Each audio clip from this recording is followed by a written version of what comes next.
आप सभी का पुनः स्वागत है लाइव स्टडी लाइफ टाइम पर। आज हम बात करने जा रहे हैं बीएड के फर्स्ट ईयर के विद्यार्थियों के लिए, बीएड फर्स्ट ईयर के विद्यार्थियों के लिए आपके माइक्रो टीचिंग डायरी सूक्ष्म शिक्षण पाठ्य योजना कैसे बनानी है। जिस विषय पर आज हम बात करेंगे वो है आपके नागरिक शास्त्र। इस पर डिपेंड नहीं है कि आज हम जिस वीडियो पर बात करें उस सब्जेक्ट नागरिक शास्त्र है। इस वीडियो के बाद में अगर आपके पास हिंदी, संस्कृत, समाज विज्ञान, मैथ, इंग्लिश जो भी सब्जेक्ट है आप बनाना सीख जाएंगे, किस प्रकार से आपको सूक्ष्म शिक्षण डायरी बनानी है और कौन कौन सी गलतियां आपको नहीं करनी है, तथा साथ ही में किस प्रकार से ही संपूर्ण डायरी बनती है, इसके बारे में आज की वीडियो में हम डिटेल से चर्चा करेंगे। तो चलिए शुरू करते हैं बिना किसी देरी के। शुरू करने से पहले अगर आप हमारे चैनल पर नए हैं, चैनल को सब्सक्राइब कर लें, वीडियो को शेयर करें और लाइक करें, क्योंकि आप में से अधिकतर विद्यार्थी वीडियो देख लेते हैं पर सब्सक्राइब करना भूल जाते हैं। तो मैं आपको याद दिला रहा हूँ, सब्सक्राइब कर दीजिए। सब्सक्राइब से ये होता है कि आपको जब भी हमारी वीडियो अपलोड होती है तो उसका नोटिफिकेशन सबसे पहले आपको प्राप्त हो जाता है। तो देखिए, पुनः बता दूँ, आज हम जिस डायरी की बात करें उस डायरी का नाम है माइक्रो टीचिंग डायरी, ठीक है, जिसे हिंदी में कहते हैं सूक्ष्म शिक्षण पाठ योजना। जिस सब्जेक्ट के आज हम देखने वाले हैं वो आपके नागरिक शास्त्र। ओके, इस पर डिपेंड नहीं है कि आज हम सिर्फ नागरिक शास्त्र के बारे में जानेंगे या फिर पर्सनल इसी की, नहीं। चाहे आपके पास सब्जेक्ट कोई सा भी हो, आपके पास विषय कोई सा भी हो, सभी की इसी प्रकार से बनेगी। सभी की जो कार्यशाला है, जो आपके तरीका है, वो सब सेम रहने वाला है, ठीक है। सभी का अलग अलग नहीं है, बस कुछ लाइन है, कुछ जो आपके टॉपिक है वो अलग होते हैं और कुछ अलग नहीं होता, सब कुछ सेम रहने वाला होता है। देखिए, सबसे पहले आपके आते हैं इसके अंदर कौशल का नाम। तो देखिए, इसके अंदर आपके कौशल बनते हैं। पहला कौशल बनता है आपका प्रस्तावना कौशल, सेकंड बनता है व्याख्या कौशल, थर्ड बनता है शामपट कौशल और चौथा बनता है आपका पुनर्बलन कौशल। इसके अंदर आपको 4 कौशल लिखने होते हैं और सभी के इसके अंदर 2-2 लिखने होते हैं। जैसे कि आपके प्रस्तावना कौशल, फिर आता है आपका पुनः प्रस्तावना, इसी प्रकार से फिर आता है आपका व्याख्या कौशल और फिर आता है आपका पुनः व्याख्या कौशल। इसी प्रकार से आपका शामपट कौशल, फिर पुनः शामपट कौशल। आगे मैं आपको विस्तार से बता दूंगा किस प्रकार से आपको करना है। तो देखिए, सबसे पहले आपको लिखना है, आपने जो भी आपके पास विषय है उस विषय का नाम लिख देना है। यहाँ पर हमने लिख दिया नागरिक शास्त्र। उसके बाद में प्रकरण। अब प्रकरण के अंदर आपका टॉपिक का नाम आता है। जैसे कि अगर आपके पास सामाजिक अध्ययन है तो आप लिख सकते हैं 1857 की क्रांति। अगर आपके पास मैथ है तो आप अपने मैथ का टॉपिक लिखिए। अगर आपके पास संस्कृत है तो संस्कृत का टॉपिक लिखिए। अगर आपके पास हिंदी है तो हिंदी का टॉपिक लिखिए। आपके पास जो विषय है उसका टॉपिक आपको यहाँ पर लिखना है, जिस टॉपिक के बारे में आप नीचे डिटेल से लिखने वाले हैं। या फिर इसे बोलते हैं, जैसे माइक्रो टीचिंग का अर्थ होता क्या है। देखिए, माइक्रो टीचिंग का अर्थ होता है कि हम किस प्रकार से पढ़ाएंगे विद्यार्थियों को। अगर बताना चाहें तो हम भाई माइक्रो टीचिंग होती क्या है, तो माइक्रो टीचिंग ये होती है कि हम विद्यार्थियों को कैसे पढ़ाते हैं। देखिए, सबसे पहले हमारा होता है प्रस्तावना कौशल, यानी कि हम जिस टॉपिक को पढ़ाएंगे उसकी प्रस्तावना रखना हम सीखेंगे, यानी उसकी प्रस्तावना कैसे बनाएंगे। अर्थात हम विद्यालय में जाएंगे और अगर हमें कोई टॉपिक पढ़ाना है तो सबसे पहले हमें उसकी प्रस्तावना बनाना आना चाहिए, ठीक है। उसे कहते हैं प्रस्तावना कौशल। हमने देख लिया, प्रकरण का नाम यहाँ पर हम लिखेंगे। प्रकरण का अर्थ है जिस टॉपिक को हम पढ़ाएंगे। कक्षा आपको 8वीं तक कोई सी भी कक्षा लिख देनी है। समय में आप लिख सकते हैं 5 मिनट, ठीक है। एक तरफ है शिक्षक क्रिया, एक तरफ है छात्र छात्राएं क्रिया, लेकिन हम इस कॉलम को अलग से बनाते हैं हमारी डायरी के अंदर, क्योंकि हम सबसे पहले लिखते हैं पूर्व ज्ञान। क्या लिखते हैं सबसे पहले? पूर्व ज्ञान। ये सभी में ऐसे ही होगा, जैसे आपके पास सब्जेक्ट कोई सा भी हो, आपको सबसे पहले यही लिखना है पूर्व ज्ञान। विषय से कोई फर्क नहीं पड़ने वाला, ठीक है। ये सब्जेक्ट के ऊपर डिपेंड नहीं है, आपको सबसे पहले यही लिखना है पूर्व ज्ञान। और पूर्व ज्ञान के यही लिखना है छात्र ग्राम पंचायत के बारे में सामान्य जानकारी रखते होंगे या फिर रखते हैं। यहाँ पर आपको क्या चेंज करना है? सिर्फ आपको चेंज करना है अपने टॉपिक का नाम। बस यहाँ पर आपको टॉपिक का नाम चेंज करना है, बाकी ये लाइन बिल्कुल ऐसी रहेगी, सेम रहेगी सभी विषय में। तभी तो मैं आपसे कह रहा हूँ कि आपको डिपेंड नहीं करता कि आपके पास कौन सा विषय है, सभी बिल्कुल सेम रहने वाला है सभी विषयों के अंदर। अब देखिए, आगे आ जाता है हमारे एक तरफ क्रम संख्या और एक तरफ हमने लिखना है छात्र अध्यापक क्रिया और एक तरफ लिखना है हमें छात्र छात्राएं क्रिया। अब इसके अंदर हम प्रस्तावना बनाते हैं, यानी कि हम बच्चों से प्रश्न पूछते हैं। सबसे पहले मैं आपको इसका सार समझा देता हूँ, फिर आपको कैसे बनाना है वो भी समझा दूंगा। उससे क्या आपको आसानी से समझ भी आ जाएगा कि ये किस प्रकार से लिखे हैं। देखिए, जब भी हम बच्चों को जिस टॉपिक के बारे में पढ़ाना चाहते हैं उस टॉपिक के बारे में हम सबसे पहले लिख देते हैं पूर्व ज्ञान, कि बच्चों को उस टॉपिक से संबंधित कुछ पहले से जानकारी होगी, उसे बोलते हैं पूर्व ज्ञान। उसके बाद में हम प्रस्तावना बनाने के लिए, यानी कि जिस टॉपिक हम पढ़ाना चाहते हैं उस टॉपिक को पढ़ाने के लिए हम बच्चों से इस प्रकार से प्रश्न पूछते हैं कि बच्चे उस टॉपिक पर आकर अटक जाएं और फिर हम उस टॉपिक के बारे में पढ़ाते हैं। किस प्रकार से, देखिए जैसे कि हमने यहाँ पर पहला प्रश्न पूछा, बच्चों हम किस देश के नागरिक हैं, तो बच्चों ने जवाब दिया सर भारत के या फिर भारत में। आगे देखिए, बच्चों भारत के अधिकांश लोग कहाँ निवास करते हैं, तो सर सभी ने बोला गांवों में। फिर हमने एक विशेष तौर पे ध्यान आपको याद रखनी है, जो बच्चों ने हमें उत्तर दिया है उस उत्तर से ही हमारा नेक्स्ट प्रश्न जनरेट होना चाहिए, नेक्स्ट प्रश्न उसी से संबंधित या फिर उसी से शुरू होना चाहिए। इस बात को आपको ध्यान रखना है प्रश्न बनाते समय।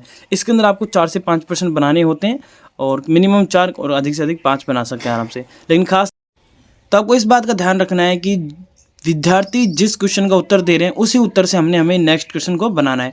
जैसे यहाँ पर विद्यार्थियों ने जवाब दिया सर गांवों में, तो अब हमें अगला प्रश्न बनाना है, बच्चों गांवों के लोग ग्राम विकास हेतु किसका चुनाव करते हैं, तो विद्यार्थियों ने उत्तर दिया सरपंच का। आगे हम प्रश्न बनाएंगे, बच्चों सरपंच कहाँ बैठकर गांव की समस्या का समाधान करता है, तो सर बच्चों ने जवाब दिया ग्राम पंचायत भवन में। तो अब हमारा टॉपिक आ चुका है, तो बच्चों आप ग्राम पंचायत के बारे में क्या जानते हैं, तो ये प्रश्न उनके लिए हो जाता है समस्यात्मक, यानी कि ग्राम पंचायत के बारे में उन्हें नहीं पता और हम ग्राम पंचायत के बारे में ही पढ़ाना चाहते थे। तो इस प्रकार से हमें ये प्रश्न को बनाना होता है, 4 से 5 प्रश्न बनाने होते हैं। अब जैसे बात आपके पास सब्जेक्ट कोई सा भी हो, इसी प्रकार से आपको प्रश्न बनाने हैं, सब्जेक्ट इस पर डिपेंड नहीं करता। आगे हम लिखेंगे उद्देश्य कथन। उद्देश्य कथन में सब यही है, सभी सब्जेक्ट में ये लिखा जाएगा उद्देश्य कथन। और फिर हमें लिखना है बच्चों आज हम ग्राम पंचायत के बारे में विस्तार पूर्वक अध्ययन करेंगे। बस यहाँ पर भी आपको अपने टॉपिक का नाम चेंज कर देना है और बाकी लाइन ऐसे ही रहने वाले। डेकोरेशन के लिए आप अपने हिसाब से कुछ भी बना सकते हैं। उसके बाद में ये है अवलोकन सारणी, मूल्यांकन सूची। इसके अंदर आपको कुछ नहीं लिखना, सिर्फ आपको पूर्व ज्ञान का उपयोग, छात्रों के उत्तर का उपयोग, तारतम्यता, मूल पाठ की अग्रसरता, सहायक उपकरण व साधन का उपयोग और उपयुक्त अवधि सीमा, ये आपको इस प्रकार से लिख देना है सभी में और आपको कुछ अधिक नहीं करना है, डिटेल आपको नहीं भरनी है। आगे की ओर चलते हैं। अगला आता है आपका पुनः प्रस्तावना कौशल। दरअसल उसके बाद चाहे तो हम डायरेक्ट व्याख्या कौशल भी लिख सकते हैं उसी टॉपिक का, जिस टॉपिक को हमने अभी थोड़ी देर पहले लिखा था, और चाहे तो हम दोबारा लिख सकते हैं पुनः प्रस्तावना कौशल। ठीक है, किसी प्रकार भी आप कर सकते हैं। एक बार मैं आपको यहाँ पर इस प्रकार से समझा देता हूँ।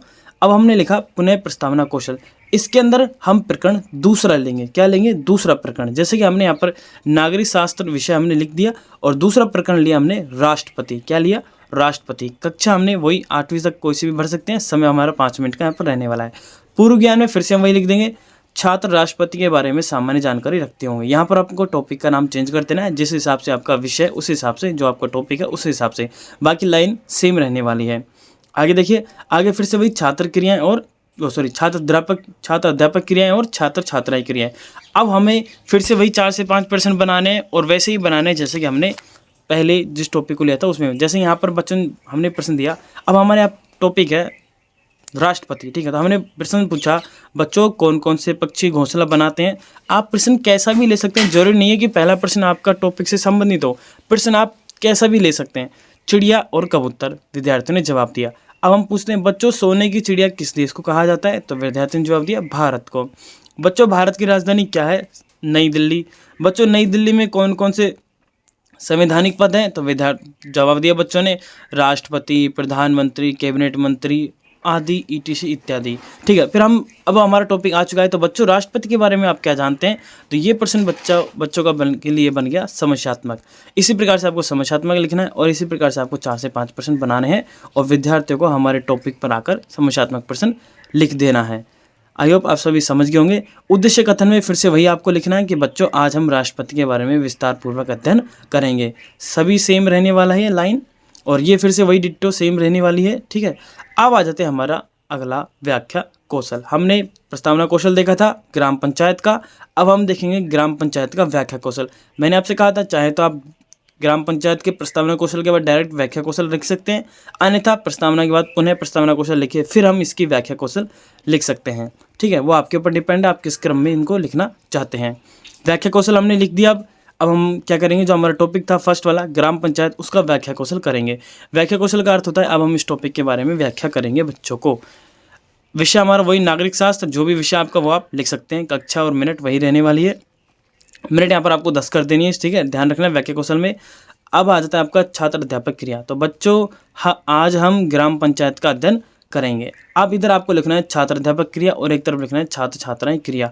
अब छात्र अध्यापक क्रिया के अंदर हम हमारे ग्राम पंचायत के बारे में जितनी भी आपको विस्तार से डिटेल याद है वो सारी डिटेल हम लिख देंगे और जितनी भी डिटेल आपको याद है हम बच्चों को वो पढ़ा देंगे।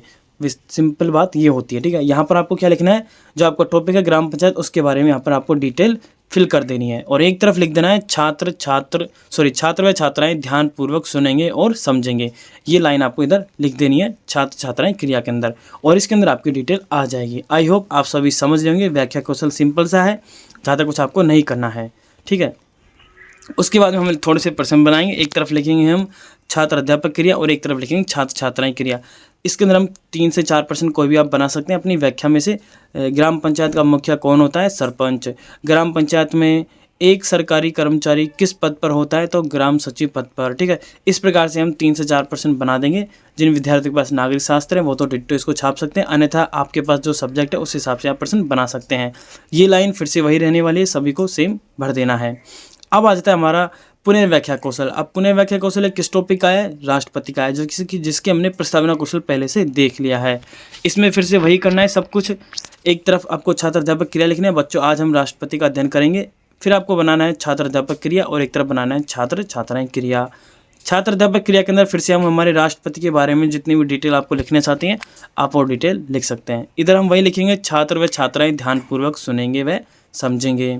फिर से वही हम 4 से 5 प्रश्न बना देंगे व्याख्या कौशल में, जैसे हमने पहले बनाए थे।